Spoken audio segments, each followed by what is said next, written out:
the newest member. The Grand Hall of Concord shimmered with ethereal light as the newest member of the Galactic Federation stood before the assembly. Towering species with bioluminescent skin, chitinous limbs, and minds older than Earth civilizations filled the amphitheater. Floating cameras buzzed like insects, broadcasting the ceremony to trillions across the stars. In the center, Ambassador Helen Voss stood alone, human, unaugmented, and by galactic standards, painfully primitive. This day marks humanity's ascension into the greater galactic family, boomed the voice of Overseer Trolloc of the Tsar Dominion, whose scaled body stretched twice Voss's height. We welcome Earth, an ambitious, if unsophisticated world, into our union. It was polite applause. Cold, controlled, perfunctory. Voss stepped forward. Her speech was short. We thank the Federation for this opportunity. Humanity is ready to learn, grow, and contribute. You may find us surprising. Some laughed. Not cruelly, just dismissively. After all, Earth's entry came decades late. Its atmosphere was still polluted, its governments fragmented, and its species still clung to emotionality. The Tsar, who ruled the Federation with bureaucratic dominance and military presence, had only agreed to Earth's membership under pressure, from lesser species and trade factions wanting fresh labor and genetic diversity. No one expected much from the humans. The consensus in internal memos was clear. Monitor them. Exploit what's useful. Keep them contained. Back on Earth, however, the tone was very different. In underground chambers below Geneva, members of the Earth Strategic Command gathered around holographic displays. The room buzzed with silent tension. Full access to the Federation archives confirmed, reported Major Lin, scrolling through pages of alien science, military doctrine, and political structure. They handed us the keys and didn't even ask for a background check. Project Janus is greenlit, said Director Mbeki. We begin deployment of cultural liaisons, embedded AI agents, and quantum cryptoanalysis squads immediately. Full-spectrum infiltration. Within the year, the Prime Minister asked. We'll know every fracture line in their system, Mbeki nodded, and how to widen them. Voss returned to Earth for only 3 days before leaving again for Triera Prime, the Federation's political heart. She dined with ambassadors. She smiled. She listened. And she passed every scrap of strategic knowledge back to Earth intelligence. The Tsar thought they were studying humanity. Instead, they'd welcomed a Trojan horse into the gates of their empire. One Tsar diplomat, perhaps more perceptive than the others, tried to warn Trakel. The humans are too silent, too eager. This is not ignorance. It is intent. Trolloc dismissed him with a flick of his claws. Let them play diplomat. They have no fleets, no reach. Let them see what true civilization looks like. He didn't notice that the Federation's star maps, recently updated, had already been copied and re-encoded into Earth's private database, nor that their AI monitoring systems had begun to receive silent, unnoticed patches designed by human engineers. In that moment, Earth did not roar. It listened, and in silence, the gears of conquest began to turn. Integration or infiltration. Within 3 months of Earth's induction, humanity had deployed more than 40,000 exchange representatives across the Federation. Students, engineers, cultural envoys, linguists, and research partners. On the surface, it looked like eager diplomacy. But every one of them had a second mission. Lieutenant Asha Raman smiled as she handed a Zalari professor her thesis draft at the Varellan Technological Institute. The professor, a spindly, 8-eyed archivist, was too distracted to notice the subtle ping her pad transmitted when inserted into the local databanks. Federation encryption was impressive, but Earth's post-quantum decryption had quietly surpassed it last year. The data flood began. Far away on Kithro's station, a young Terran named Daniel Koo was working as a logistics intern. His supervisors praised him for his efficiency in rerouting supply chains. What they didn't know was that Koo's algorithm, developed by Tangent AI back on Earth, was now handling 14% of all interstellar freight optimization across 5 sectors. Within weeks, entire sectors would depend on it, and Earth would control the keys. Meanwhile, in orbit over Mars, Project Janus monitored it all. "The Tsar don't even realize it," muttered Commander Iona Ridgway, watching clusters of dots on a galactic map. "Their network's bleeding access points. Every week, more of the Federation runs on human code." "They thought they were giving us a textbook," said Director Mbeki, sipping black coffee in the Mars control room. "Instead, they gave us the syllabus, the answer key, and the administrator login." Earth's diplomats kept up appearances. Helen Voss, ever the calm negotiator, continued her work on Triera Prime, weaving subtle alliances among minor species. The Kelleri, the Thunex, the Valtari, all had long lived in the Federation's shadow, under Tsar policy, barely represented, resources stripped. Voss spoke to them with empathy and results. "We don't want to dominate," she told one Kelleri governor. "We want to lift the structure together. No more emperors. No more choke points. Just shared purpose." Many aliens were skeptical, but then the results started arriving. Human-built comms relays cut data lag across 2 quadrants. Human medical AI identified a cure for a Valtari genetic rot disease. Human trade platforms created wealth among fringe systems that had known only poverty under Tsar rule. No one noticed that the code behind all of it was proprietary, that it all funneled back to Earth. And when they did, it was too late. Helen Voss received a message late one night, encrypted and disguised as a routine update. She opened it, her expression unreadable as she read the final line. Phase 2 complete. Federation dependency achieved. All systems in position for Eclipse trigger. She closed the pad, exhaled, and returned to the council hall. The Tsar still believed they ruled by dominance. But Earth had found a better way. Not conquest, not submission, integration. So seamless, so quiet, that by the time the galaxy realized it needed humanity, it already belonged to us. The crack in the throne.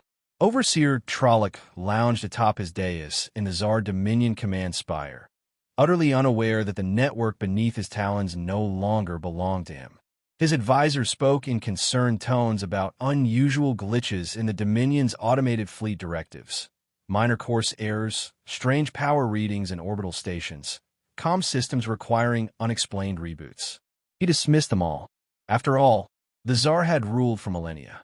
No upstart species, especially not the humans, could penetrate their systems. He was wrong.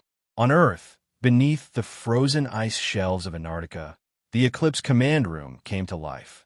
Signal strength across all Federation grid nodes is green, reported Lieutenant Commander Ellis. EarthNet override standing by. Director Mbeki gave a single nod. Execute Eclipse trigger. At that instant, across the galaxy, lights flickered. Systems paused. The Federation fell silent for 2 hours. In Tsar-controlled space, fleets spun into confusion. Orders were reversed or looped endlessly. Supply routes vanished from NAV charts.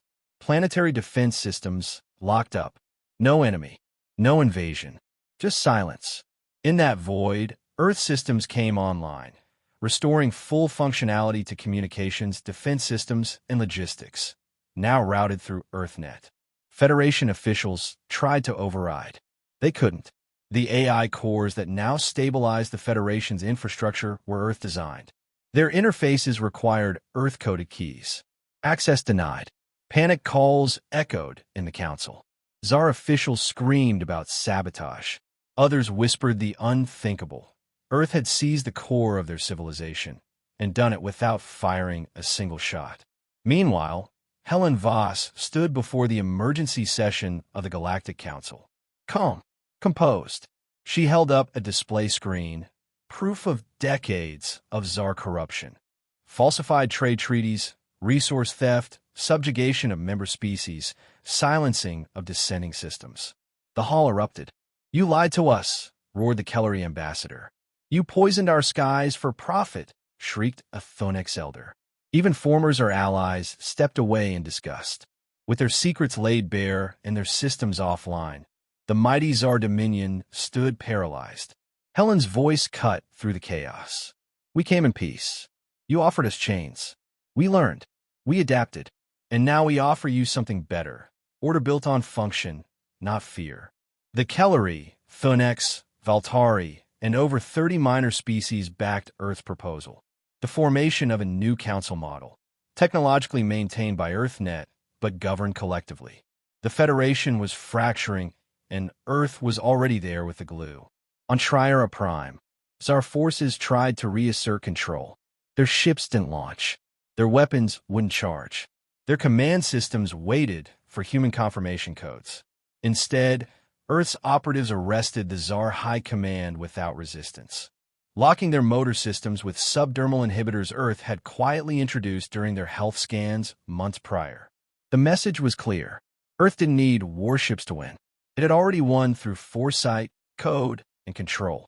The Tsar Dominion had ruled by strength. Humanity had ruled their strength. And the Federation had a new master, one that didn't ask for the throne. It simply took control of the floor beneath it. Humanity ascendant. The Galactic Council reconvened in the newly rebuilt Assembly Hall on Triera Prime, no longer adorned in Tsar obsidian motifs, but redesigned with Terran aesthetics, clean lines, warm light, and minimalist glass structures that reflected the stars outside. At the center stood Helen Voss. She wore no armor, no robe of office, just a dark suit with the insignia of EarthGov and the Federation intertwined. She didn't need symbols of power. Earth had already rewritten the definition of it. The seats around her were full, representatives from over 200 species, most of them former clients or fringe members under Tsar control. Now they were allies, equal partners, willingly bound not by fear, but by a network they could no longer function without. Voss activated a floating holo display. The emergency power vacuum is stabilized. EarthNet is maintaining galactic comms, logistics, and defense systems. Trade flow is up 16%. Piracy has dropped 28%. A low murmur of approval rippled through the hall. But stability is not enough, she continued. We don't want another empire. We don't want another throne. We want a system that cannot be monopolized. She tapped the display. A new model appeared, rotating leadership roles, AI-managed voting integrity, autonomous regional governance, but all interconnected through EarthNet, safeguarded by incorruptible machine learning protocols created by humans and vetted by non-human teams. We call it the Continuum Protocol. It is open source, self-correcting, and immune to central authoritarian control. Earth will lead the transition, she added. Then we'll step back, not as rulers, but as custodians. Some doubted her sincerity, until Earth began transferring portions of EarthNet code to neutral entities, proving decentralization wasn't a promise. It was already happening. In the crowd, former skeptics watched in silence. The Valtari governor whispered, "They've done more in 1 year than the Tsar managed in 1,000. Tsar officials, now seated in diminished capacity, said nothing. They had no fleets, no funds, no leverage. But Earth offered them peace and inclusion. Not revenge, not purges. Voss ended her address with the words no one expected. We came here not to dominate, but to matter. And we do now, not because of muscle, but because we never stopped thinking. We rewrote the rules not by breaking them, but by understanding them better than their makers ever did. In orbit, a new banner unfurled above the council spire, a circular emblem. Earth's blue arc merged with a golden spiral representing the stars. Not a flag of conquest, a flag of transformation. Back on Earth, schoolchildren learned alien languages alongside mathematics. On alien worlds, human instructors taught critical thinking, ethics, and systems logic. The galaxy didn't fall to Earth. It rose with it. And in quiet moments, when historians recorded the shift, they didn't call it a revolution. They called it the human correction. Because Earth didn't ask for the galaxy's permission. It earned its place, then upgraded the entire system. From the inside out.